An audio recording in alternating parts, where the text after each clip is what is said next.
अस्सलामुअलैकुम स्टूडेंट्स, आज हम पढ़ेंगे फूड एंड न्यूट्रिशन का अपना पहला लेक्चर, जिसमें हम ये टॉपिक कवर करेंगे फूड, न्यूट्रिएंट्स, न्यूट्रिशन, डाइट और मेटाबॉलिज़्म। इन पांचों टॉपिक को हम ब्रीफली डिस्कस करेंगे, मतलब इनकी डेफिनेशंस पढ़ेंगे कि बेसिकली ये तमाम चीज़ें हैं क्या, और जो इनमें इम्पॉर्टेंट बातें होंगी वो भी मैं आपको बताऊँगी। अब हमारा पहला टॉपिक है फूड। फूड क्या है? जो हम डेली खाते हैं, कोई भी ऐसी चीज़ जो हम खाएं वो फूड कहलाती है। लेकिन अब इसकी हम अगर डेफिनेशन देखें तो एनी सॉलिड और लिक्विड, कोई भी ऐसे सॉलिड या लिक्विड सब्सटेंस जो भी हम खाते हैं और वो ये तमाम फंक्शंस परफॉर्म करे तो वो फूड कहलाता है। यानी उसके क्या क्या 3 फंक्शन होने चाहिए उस चीज़ के, कि वो हमें ताकत दे ताकि हम काम कर सकें, हमारी ग्रोथ करवाए, और जो भी हमारी बॉडी में रिपेयर हो रहा है, मतलब जैसे कभी हमें चोट लगती है, हम बीमार होते हैं, तो जो डैमेज होता है बॉडी में उसको दोबारा से ठीक करना, ये भी फूड से हमें मिलता है। और हमारी बॉडी में जो नॉर्मल फंक्शनिंग हो रही है, हमारी बॉडी का जो नॉर्मल स्ट्रक्चर है, इन तमाम चीज़ों को मेंटेन करने के लिए भी जो सब्सटेंस चाहिए वो फूड होता है। तो फूड की सिंपल डेफिनेशन क्या है कि कोई भी ऐसी चीज़ जो ये 3 काम करे वो फूड कहलाती है। अब वो काम कौन कौन से हैं? जो हमें ताकत दे, जो हमारी ग्रोथ करवाए, जो हमारी नॉर्मल बॉडी की फंक्शनिंग में हेल्प करे। तो जिस भी चीज़ से हमें 3 फ़ायदे हासिल हो रहे होते हैं तो वो फूड कहलाती है। अब उसके बाद हम अपना नेक्स्ट टॉपिक पढ़ेंगे जो है न्यूट्रिएंट्स। अब न्यूट्रिएंट्स क्या होते हैं? अब जो ये फूड होता है उसके अंदर जो कंपोनेंट्स होते हैं उनको हम न्यूट्रिएंट्स बोलते हैं। ऐसे केमिकल सब्सटेंस या ऐसे कंपोनेंट या ऐसे मॉलिक्यूल जो हमारे फूड में प्रेजेंट होते हैं उनको हम बोलते हैं न्यूट्रिएंट्स। अब वो कई तरह के हो सकते हैं, जैसे प्रोटीन, कार्बोहाइड्रेट्स, फैट्स, वाइटामिन और मिनरल्स।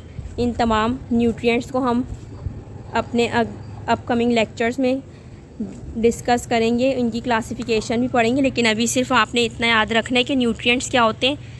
वो केमिकल सब्सटेंस या वो मॉलिक्यूल या वो कंपोनेंट जो हमारे फूड में प्रेजेंट होते हैं उसको हम न्यूट्रिएंट बोलते हैं। अब न्यूट्रिएंट 2 तरह के होते हैं।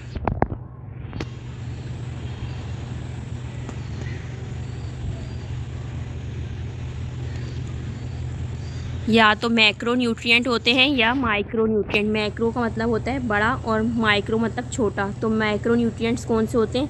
जो हमें लार्ज अमाउंट में चाहिए होते हैं अपनी नॉर्मल बॉडी फंक्शनिंग के लिए। अब वो कौन कौन से हैं macro nutrients? Protein, fat, minerals, carbohydrate. Minerals में भी कौन कौन से मिनरल्स जो हमारी बॉडी को लार्ज अमाउंट में चाहिए होते हैं? सोडियम, पोटेशियम, कैल्शियम, फॉस्फोरस और मैग्नीशियम। अब माइक्रो न्यूट्रिएंट्स कौन से? माइक्रो मतलब स्मॉल, जो हमें बॉडी की नॉर्मल फंक्शनिंग के लिए स्मॉलर अमाउंट में चाहिए होते हैं, वो तमाम न्यूट्रिएंट्स को हम माइक्रो न्यूट्रिएंट्स बोलते हैं। अब उसमें कौन कौन से वाइटामिन्स हैं और कुछ एसेंशियल फैटी एसिड्स हैं और कुछ ऐसे मिनरल्स हैं या ट्रेस एलिमेंट्स होते हैं बिल्कुल कम अमाउंट में हमें चाहिए होते हैं। तो वो कौन कौन से? जिंक है, आयरन है, कॉपर और आयोडीन है, और भी बहुत से हैं, बस मैंने यहाँ कुछ एग्जाम्पल्स लिखी हैं। अब उसके बाद है वाटर। वाटर को एज अ न्यूट्रिएंट हम कंसिडर नहीं करते, लेकिन वाटर जो है हमारी बॉडी का एसेंशियल पार्ट है। मतलब हमें अपने रेगुलेटरी फंक्शंस, हमारी डाइजेशन और ये तमाम जितने भी प्रोसेसेस होते हैं हमारी बॉडी में, वो वाटर पे डिपेंड करते हैं। तो इसलिए हम वाटर को हिडन न्यूट्रिएंट कहते हैं। उसके बाद जो है डाइटरी फाइबर्स, जो फ्रूट्स के जो छिलका होता है उसमें होते हैं, और भी बहुत सी चीज़ों में होते हैं। तो डाइटरी फाइबर को भी हम न्यूट्रिएंट में कंसिडर नहीं करते, लेकिन इनकी भी इम्पोर्टेंस है हमारी लाइफ में। तो बेसिकली कितने टाइप के न्यूट्रिएंट्स होते हैं? मैक्रो और माइक्रो। मैक्रो न्यूट्रिएंट्स जो हमें ज़्यादा अमाउंट में चाहिए होते हैं, माइक्रो न्यूट्रिएंट्स जो हमें थोड़ी अमाउंट में चाहिए होते हैं। आपने बस इसकी डेफिनेशन करनी है और एग्जाम्पल्स करनी है। उसके बाद है हमारा न्यूट्रिशन है टॉपिक। अब न्यूट्रिशन क्या है? Nutrition basically it is a science of food.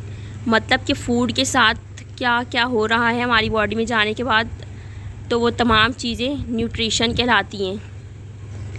The study of nutrients and their relationship with food. हम न्यूट्रिशन क्या है कि इसमें न्यूट्रिएंट्स और फूड का रिलेशन पढ़ते हैं और हमारी बॉडी पे उसका क्या इफ़ेक्ट है वो पढ़ते हैं। अब हमने फूड खाया, इंजेस्ट किया, उसके बाद हमारे फूड की डाइजेशन होगी, वो हज़म होगा, फिर वो एजिमिलेट होगा, ट्रांसपोर्ट होगा, फिर फूड एब्जॉर्ब होता है, मतलब फूड में से न्यूट्रिएंट्स एब्जॉर्ब होते हैं, फिर जो एक्स्ट्रा फूड होता है वो एक्स्ट्रा कंपोनेंट्स होते हैं फूड के वो एलिमिनेट होते हैं। तो ये जो सारा प्रोसेसिंग हुई है फूड के साथ, ये तमाम जो है न्यूट्रिशन में आता है। तो न्यूट्रिएंट्स क्या है? न्यूट्रिएंट्स फूड के अंदर प्रेजेंट कंपोनेंट्स हैं। और न्यूट्रिशन क्या है? It is a science of food, it is a science of nutrients, मतलब इसमें हम न्यूट्रिएंट्स के साथ क्या क्या होता है बॉडी में वो पढ़ते हैं। अब न्यूट्रिशन जो है वो 3 तरह से हम इसको क्लासीफाई करते हैं, मेल न्यूट्रिशन, अंडर न्यूट्रिशन और ओवर न्यूट्रिशन।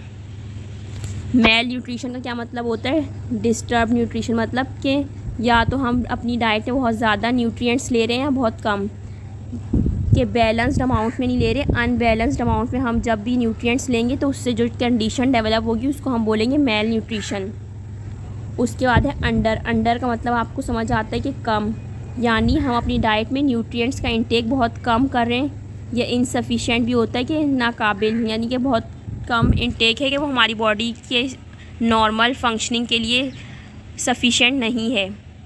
और ओवर न्यूट्रिशन, ओवर मतलब इंक्रीज़, अब हम अपनी नॉर्मल नीड से ज़्यादा न्यूट्रिएंट्स का इंटेक करेंगे या एक्सेस अमाउंट में, बहुत ज़्यादा अमाउंट में अगर न्यूट्रिएंट लें तो फिर जो है उस कंडीशन को हम बोलते हैं ओवर न्यूट्रिशन। अब ये मैंने 2 पिक्चर्स लगाई हैं, इसमें आप देख सकते हैं बच्चों की किस तरह हड्डियाँ निकली हुई हैं। तो ये भी एक बीमारी होती है, वो डिज़ीज़ को हम अलग से डिटेल में डिस्कस करेंगे जब हम अलग अलग न्यूट्रिएंट्स को पढ़ेंगे। अभी सिर्फ मैंने आपको ये दिखाने के लिए पिक्चर्स लगाई हैं कि जो बच्चे जिन मतलब न्यूट्रिएंट्स की कमी होती है, अंडर न्यूट्रिशन वाले बच्चे या पेशेंट्स ऐसे होते हैं। और ये ओवर न्यूट्रिशन वाले बच्चे होते हैं कि जो बहुत ज़्यादा ओवर इंटेक करते हैं न्यूट्रिएंट्स का।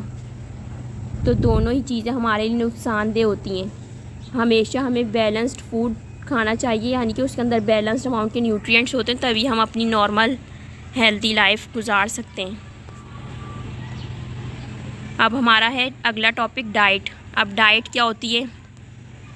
डाइट बेसिकली वो फूड होता है जो हम नॉर्मली खाते हैं अपनी रोज़मर्रा की, जैसे हमने सुबह नाश्ते में अंडा लेते हैं, साथ में दूध लेते हैं, जो भी, तो ये हमारी क्या है? डाइट है। अब आजकल जो है बहुत सी किस्म की डाइट्स आई हुई हैं जो हम वेट लूज़ करने के लिए इस्तेमाल करते हैं, जैसे protein diet, low fat diet, keto diet, इनको भी हम डाइट बोलते हैं। लेकिन जो हम नॉर्मली फ़ूड खाते हैं अपनी डेली लाइफ में उसको भी हम डाइट ही बोलते हैं। अब बैलेंस डाइट क्या होती है? बैलेंस डाइट वो डाइट होती है कि जिसके अंदर एप्रोप्रिएट अमाउंट, यानी कि मुनासिब क्वांटिटी में न्यूट्रिएंट्स मौजूद हों, कि जिससे हमारी बॉडी जो है नॉर्मल फंक्शन करे। नॉर्मल हेल्थ के लिए, बंदे की ग्रोथ के लिए, हेल्थ के लिए जितने न्यूट्रिएंट्स काफ़ी हैं बस उतनी अमाउंट में अगर हम लें तो वो बैलेंस डाइट होती है। अब बैलेंस डाइट की मैंने 2-3 डेफिनेशंस लिखी हैं, आपको जो इजी लगे आप वो याद कर सकते हैं। पहली डेफिनेशन में कि वो डाइट जो करेक्ट अमाउंट में न्यूट्रिएंट्स दें, मतलब कि सही अमाउंट हमें न्यूट्रिएंट्स की दे जो एक इंडिविजुअल को ज़रूरत होती है। दूसरी डेफिनेशन का क्या मतलब है कि हम राइट अमाउंट में और राइट टाइम पे अगर फूड का इंटेक करें और उसके अंदर वो तमाम न्यूट्रिएंट्स हों जो जिसकी हमारी बॉडी को ज़रूरत हो। तो इन दोनों का भी वही मतलब है जो बैलेंस डाइट की डेफिनेशन का होता है। अब तीसरी है a diet consisting of the proper quantities and proportion of food needed to maintain health, और वो डाइट जिसके अंदर मुनासिब अमाउंट में वो तमाम न्यूट्रिएंट्स हो जिससे हम अपनी हेल्थ को मेंटेन रख सकें और ग्रोथ को। तो तीनों डेफिनेशंस का मतलब एक ही है, तो आप इसमें से कोई सी भी एक डेफिनेशन याद कर सकते हैं। उसके बाद मेटाबॉलिज़म क्या होता है? मेटाबॉलिज़म अगर हम इसको सिंपल वर्ड्स में बोलें तो हमारी बॉडी में, मतलब लिविंग ऑर्गेनिज्म की बॉडी में जो भी केमिकल रिएक्शंस हो रहे होते हैं उसको हम बोलते हैं मेटाबॉलिज़म। तो ये डेफिनेशन में क्या लिखा है? Complex collection of chemical reaction in a body, किसी भी बॉडी में या लिविंग ऑर्गेनिज्म में जो भी केमिकल रिएक्शंस हो रहे होते हैं उसको हम मेटाबॉलिज़म कहते हैं। अब जैसे हमने फूड खाया, अब फूड की डाइजेशन हुई, एब्जॉर्प्शन हुई, ये सारे जो है केमिकल प्रोसेस हैं।